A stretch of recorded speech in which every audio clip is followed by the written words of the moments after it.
Soy Julio Lacarra.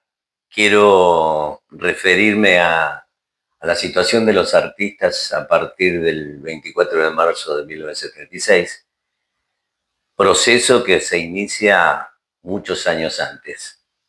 Eh, Creo que se fueron acentuando en las empresas discográficas, en las radios y en las notas periodísticas un aire a autocensura y censura previa, que nos tocó muy de cerca a muchos creadores y a los que éramos jóvenes en ese tiempo, y encontrábamos obstáculos, uno para acercar nuestros repertorios a que aparecieran en producciones. Yo, por ejemplo, en mi caso personal, ya en el año 72, 73, con contrato firmado, no me dejaban grabar ciertas canciones. Entonces, algunas de mi autoría y otras de otros autores, solamente porque aparecían las figuras de la palabra paz, ternura, el padre Luis, por ejemplo. Cosas que llamaban poderosamente la atención y que nosotros, sinceramente, en las actuaciones en vivo no teníamos limitaciones, pero sabíamos que nos estaban escuchando. Oídos muy certeros, y después teníamos limitada el acercamiento no solamente en algunos festivales, sino en radios y medios periodísticos. Esto, lógicamente, en el año 76 se vio acentuado con el golpe. Yo recuerdo que la noche del 23 de marzo hubo un festival muy grande en el cual participé junto a otros artistas. Por ejemplo, puedo decir Antonio Tarragorros, estuvimos juntos, Los Nocheros de Anta, en el Teatro Astral, para víctimas del terremoto que había acontecido en Guatemala en el mes de febrero. Se organizó y nos organizamos muchos artistas para colaborar y ayudar a las víctimas de ese terremoto. Y a la salida del Teatro Astral nos enteramos que se había legitimado el golpe de Estado. Empezó otra época. Quizás yo no tomé demasiada conciencia en ese momento porque yo continué con mis actuaciones normales. Es más, en el año 76 hago una actuación grande en Quilmes y canto las canciones que venía cantando y no tenía ningún impedimento, pero ya en el 77 comencé a sentir en muchos lugares, en algunos sitios, por ejemplo, me cortaban la luz, se apagaba la luz súbitamente, había algunos rostros que a mí me parecían como que estaban espiando lo que estábamos haciendo los artistas. Y entre nosotros corría el rumor de que en serio nos estaban coartando las fuentes de trabajo. Es más, yo era muy amigo de Armando Tejada Gómez. Comienza un poeta fundamental para el nuevo cancionero. Él lo estaban acosando con llamados telefónicos anónimos, este, eh, ¿cómo les puedo decir? Amenazándolo de muerte a él y a su familia. Él vivía en un departamento de la calle Humboldt en Palermo, y una mañana me encuentro en la casa de él y me dice: acaban de amenazarme nuevamente, no sé qué voy a hacer, si me voy o me quedo, yo me quiero quedar. Y él responde con una canción que después yo le pongo música, que fue el Soneto y Medio, que dice: yo moriré por todo lo que vive, por todo lo que existe y ha existido, y viviré aún dentro de la muerte por lo que nace y lo que no ha nacido. Yo viviré por todo lo que muere imperceptiblemente en el olvido, sabiendo como sé que aún muriendo soy el verdugo de mis asesinos. Matar es fácil y vivir difícil. Apuesto al riesgo de vivir y vivo con el decoro de mi puerta abierta porque la muerte es breve. pero existe, de un modo fácil a un contenido por los motines de la primavera. No sé quién va a morir o están haciendo, pero por si la muerte estoy en vela. Toda una declaración de guerra, una posición ética ante las amenazas de muerte. Y así comenzamos a gestar entre muchos artistas como una cooperativa para fortalecer nuestro trabajo, llamando a las instituciones, llamando a artistas amigos del interior del país, para tratar de que nuestro trabajo se sostuviese. Indudablemente el terror había llegado y el público fue raneando en las actuaciones, en vivo, en los locales. Había razias, los jóvenes eran muy perseguidos en locales nocturnos. Recuerdo que Mercedes Sosa va a una actuación en La Plata y se la llevan detenida junto al público asistente en el Almacén San José, un lugar que era muy visitado por nosotros, por los artistas. Yo iba a cantar al Almacén San José. A pesar de eso, bueno, yo continué cantando, haciendo lo que podía. En el año 78, si nos manifestábamos entre nosotros los artistas. En el año 78 se avecinaba el Mundial de Fútbol y yo recuerdo que traté de buscarle una salida como para poder mostrar, seguir mostrándome, y hice un espectáculo en el Centro de Artes y Música en Buenos Aires, en la calle Bartolomé Mitre y Cerrito, en un subsuelo, donde estaban Pedro y Pablo, iba de visita León Gieco, y armamos un espectáculo que se llamó Canciones sin etiquetas, porque era muy fácil decir que nosotros hacíamos canciones de protesta, y en realidad eran canciones de propuesta, eran canciones de amor, porque nosotros lo que de amor al hombre, de amor al hombre a su trabajo, a sus luchas, a su alegría, a sus hijos. Contábamos las historias del hombre argentino y latinoamericano, algo que habíamos aprendido desde muy pequeños con el Martín Fierro, elemental, y después somos herederos casi todos del cancionero de Yupanqui, Dávalos, Tejada Gómez, los grandes poetas argentinos. Así que eso fue lo que siempre nos sostuvo, muy vinculado a la música de raíz folclórica. Después, lógicamente, aparecieron, yo recuerdo haberlos conocido a Sui Generis, a Charlie y a Nito Mestre, en una actuación para el Día de la Primavera en Longchamps, en un lugar para estudiantes, donde no eran tan conocidos y ya eran Sui Generis, con dos guitarras acústicas. O sea, nos juntábamos, Piero, aparecíamos todos cantando donde estaba la juventud, ¿no? En los festivales de las universidades, yo era muy convocado, y ahí me cruzaba con Mercedes Sosa, con los trovadores, con Isela, con el Quinteto Tiempo, había un gran movimiento musical que era muy requerido por los estudiantes, universitarios y secundarios. Y en Quilmes yo era un tipo siempre que gesté cosas, fundamentalmente en un lugar que se llamaba El Rodeo, en Bernal, o en la Sociedad Italiana. Siempre buscamos lugares que eran concurridos, que eran fácil de acceso a la gente, y porque me preocupó que no solamente mi trabajo, sino el de otros compañeros. Entonces traíamos artistas, como traer a Landricina, traer a Isela, a Cantoral, distintos artistas, a Jaime Dávalos, a Guaraní, al Cine Cervantes, al Rodeo.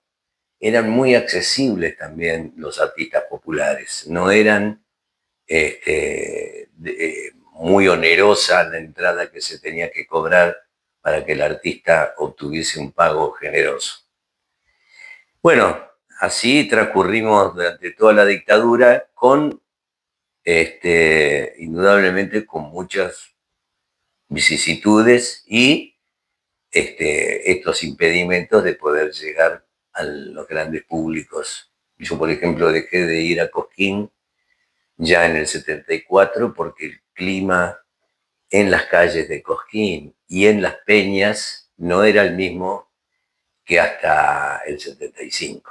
O sea, ya se había empezado a poner enrarecido el clima, porque además había mucha militancia política en la cual los servicios de inteligencia le habían puesto mucha atención para infiltrarse y saber quiénes estaban difundiendo las ideas que no eran afines al régimen.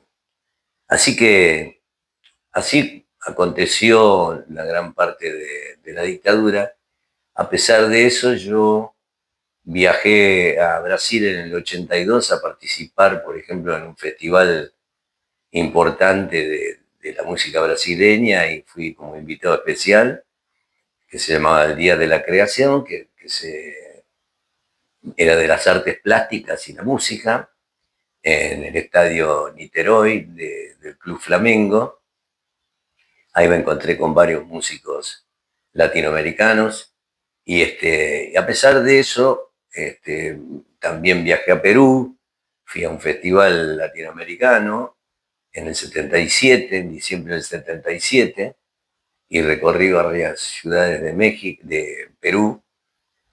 Pero bueno, acá en el país era muy difícil porque además había aparecido una lista de artistas prohibidos, entre los que figuraba Luis Brandoni, Marta Bianchi, Nacha Guevara, Piero Horacio Guaraní, Julio Lacarra, porque después me entero, ahora les voy a contar cómo me entero de que yo aparezco en esas listas. Hubo muchos que se fueron.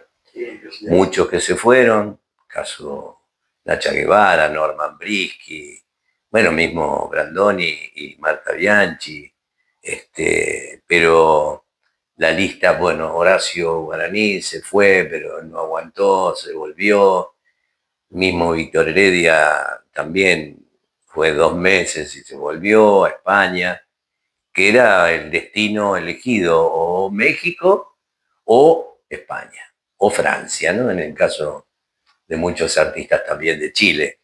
No se olviden que en el 73 había acontecido el golpe dado por Pinochet a Salvador Allende. Así que Francia era también una gran comunidad latinoamericana. Bueno, esto creo que es un poco la síntesis de lo que después no aparecían discos, no se difundía la música folclórica, es como que desapareció. La que tenía algún sentido de pertenencia. La otra, la livianita, la que pintaba el paisaje o divertimento, esa se difundía. Contar la historia del rodeo. Bueno, en el rodeo se nos ocurrió junto a Alberto Navarro, que habíamos hecho algunas experiencias de organizar festivales, primero en el Club Tucumán. Habíamos en el año 76, organizamos a Lito Nevia con Chani Suárez. Recuerdo que ahí lo organizamos con Alberto, su novia, mi novia, y bueno, trabajábamos palo y palo, hacíamos la empanada, vendíamos las entradas, llevábamos los afiches, y trajimos a Lito Nevia con Chani Suárez al Club Tucumán. Y después se nos ocurrió en el 77, mediados del 3 de julio del 77, traerlo a Osvaldo Pugliese al Club Tucumán, al Salón Grande, al Tinglado, con la Phoenix Jazz Band y yo, como solista de folclore. Una noche magnífica era. Imagínense ustedes el cierre con Osvaldo Pugliese. Me acuerdo que se hicieron 600 sándwiches, 800 empanadas, no sé cuántas botellas de cerveza. Fue el día que más llovió en Quilmes en la historia. Imagínense la calle Andrés Baranda inundada hasta que entraba en el club el agua. Recuerdo que vino la orquesta de Pugliese con una combi y nos subió a la vereda para poder que los músicos bajaran. A pesar de, nosotros pensábamos una asistencia de 600 personas, pero no lo hacíamos para ganar dinero, era porque queríamos traer la orquesta de Pugliese a Quilmes, que tenía cualquier cantidad de admiradores, y la Phoenix Jazz Band. Entonces, era tal la lluvia que, bueno, bajaron ahí en el Club Tucumán, pero igualmente, a pesar de la inclemencia del tiempo, tuvimos 150 héroes. Pero imagínense la pérdida que tuvimos porque habíamos comprado no sé cuánto jamón cocido, queso, pan, empanada. Bueno, perdimos como en la guerra. Es así que esa noche, cuando llega la hora de rendir cuentas a los artistas, lo pudimos pagar el alquiler del piano que necesitaba Pugliese y hablamos con el maestro. ¿Qué pudo haber dicho el maestro Pugliese? Muchachos, dice, yo entiendo esto, sé de lo que pasa, acá con los muchachos hablamos lo que ustedes puedan. Ahí nos dimos cuenta de la grandeza de lo que es un artista popular, ¿no? Bueno, igual nos dimos, los 150 que estábamos, nos dimos un atracón de Félix Chabán y de Osvaldo Pugliese, los fanáticos estaban chochos, lloraban. Inolvidable, fue una noche inolvidable. Y se nos antoja, después de estos éxitos logrados, la sociedad de producción musical, traer a Mercedes Sosa. Mercedes Sosa había estado una vez en el rodeo en el año 73, pero no tenía el halo de fama creciente que logró en el 77 y 78. A pesar de todas las dificultades que tenía de la censura y todo, y estaba prohibida también Mercedes, pero nosotros nos jugamos, pusimos la cabeza. Alquilamos el rodeo y nos pusimos manos a la obra. Vendimos 550 y pico de entrada. El rodeo no tenía espacio para un alfiler más. Les voy a contar que esa fue la última actuación de Mercedes Sosa en la Argentina, cosa que no está consignada en los libros de su historia y que yo tuve que confirmárselo a su hijo Fabián, porque se computa como la actuación del Almacén San José, la última actuación de Mercedes, donde ella es detenida con todos los... Pero en realidad Mercedes hizo 3 o 4 funciones más y la del rodeo fue la última, porque ella, eso fue un sábado, el día jueves tenía que actuar en el Teatro Premier en Buenos Aires y esa función se suspende por amenaza de bomba.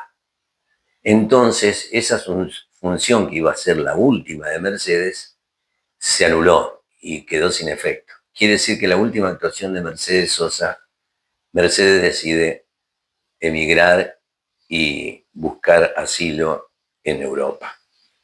Entonces, esa noche, que fue el 19 de diciembre del 78, fue un éxito. Yo tengo la grabación de eso, si alguna vez quisieran tenerla. Fue una gloria porque Mercedes se cantó todo y la gente deliraba y la amaban y bueno, fue un fervor. Ahora, nos vamos de la actuación esa noche, guardamos todo, no perdimos plata, por suerte, tampoco ganamos, pero yo cantaba en la primera parte con los músicos, entre los cuales estaba de bajista Oscar López, Oscar el Mono López, que hace poco se nos fue, y estaba Freddy Urrell en la percusión. Habíamos hecho la primera parte y la segunda parte Mercedes Sosa. Al otro día, esa noche yo me voy a dormir a la casa de mi suegra en Villa Domínico con mi esposa y a la mañana el domingo regreso a Quilmes, a mi casa, a las 7, 8 de la noche. Mi vecina me avisa de que había venido un jeep del ejército y preguntado por mí en mi casa. Upa, dije yo. ¿Qué pasó? Me buscaban a mí. Preguntaron por Julia Lacarra. No le di importancia en ese momento. Pasó mes y medio, 2 meses, y mi viejo sueño era de atraer al rodeo de Bernal también a Jaime Dávalos, con el Quinteto Tiempo. En el mes de marzo voy a pedir una fecha en el rodeo y la comisión del rodeo me niega la posibilidad de hacerlo porque me anuncian de que había ido una comisión del ejército con un capitán a dejar una esquela donde le elevaban la lista de artistas prohibidos, en donde figuraba Mercedes Sosa y donde figuraba yo. Ahí me anotició de que yo también estaba prohibido. Entonces le agradecí al rodeo, me dijeron, Julio, nosotros no podemos habilitarte a hacer la fecha con Jaime Dávalos. Eso me preocupó porque me di cuenta que me estaba cercenando la posibilidad de trabajo.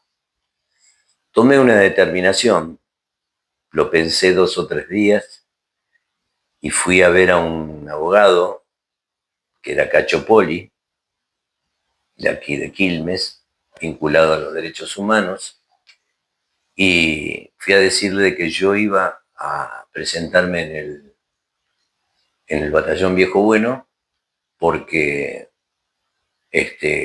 me había enterado que tenía que había recibido la noticia y que yo estaba prohibido. Entonces iba a preguntar por qué estaba prohibido.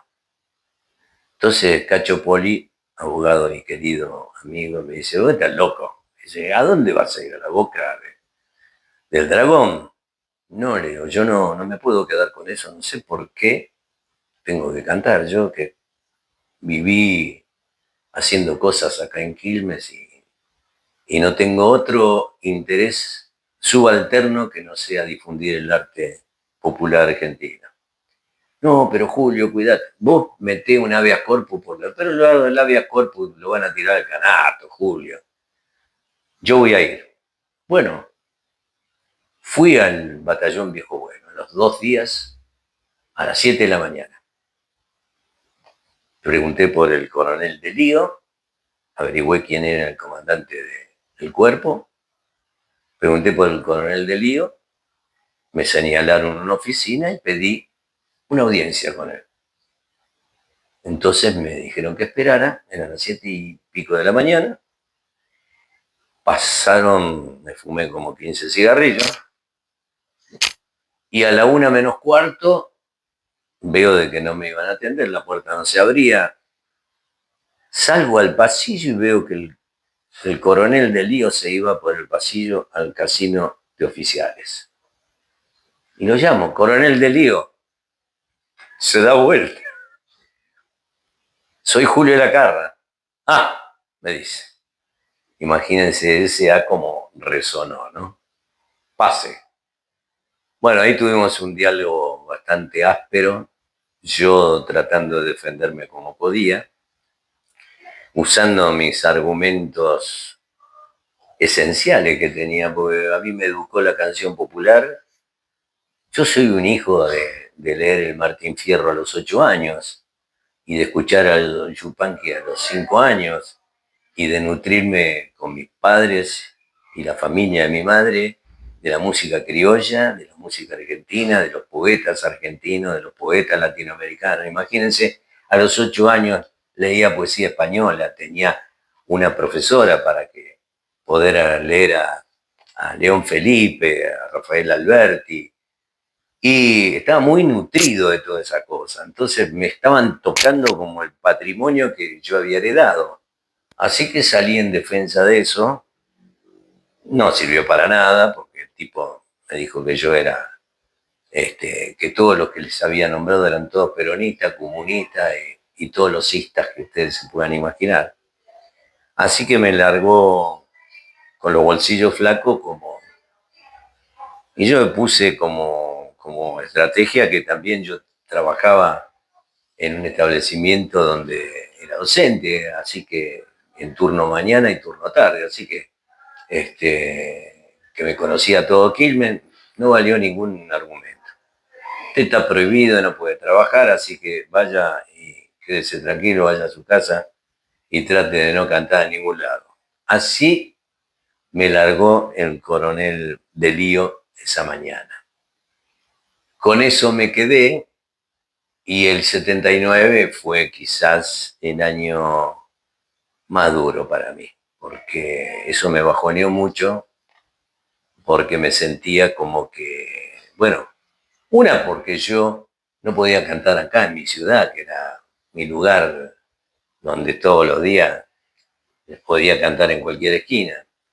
Así que hasta el 80 que me invita Jaime Torres a cantar en el Luna Park por de cuna, que se forma la Organización Defensa de la Cultura Nativa, donde estaba Ariel Ramírez, Adolfo Ábalos, Manuel J. Castilla, y León Benarós, participan un montón de nombres importantes de la música y la creación de la música folclórica, y me invitan a participar en el Luna Park como invitado especial junto a mi hermana Chani Suárez, Raúl Carnota y Zuna Rocha, como los exponentes jóvenes de la nueva promoción que aparecía en los 80. Eso me ayudó mucho como a sacar la cabeza a flote. Empecé a mostrarme en algunos lugares, en San Telmo, empezaban como a aparecer islas de resistencia con la música argentina. Y en el 81 gana una canción mía y de Eduardo Cerrillo, un autor de acá de Quilmes, Sueño Amanecido. Ganamos el premio Waldo de los Ríos en el Luna Park también, una canción que grabé yo después en el Festival Cantemos Argentina. Esos dos festivales a mí como que me dieron el habeas corpus para moverme, poderme mover un poco más en libertad. Ahí empecé allá a trabajar en el bar latino, a juntarme con otros artistas y bueno, como que ahí se empezó a abrir como una apertura fundamentalmente hecha a mano por los artistas, por el teatro. No olviden que apareció también teatro abierto, era un gran movimiento el del arte, como el de estos días, ¿no? Que creo que la resistencia empieza siempre por la cultura.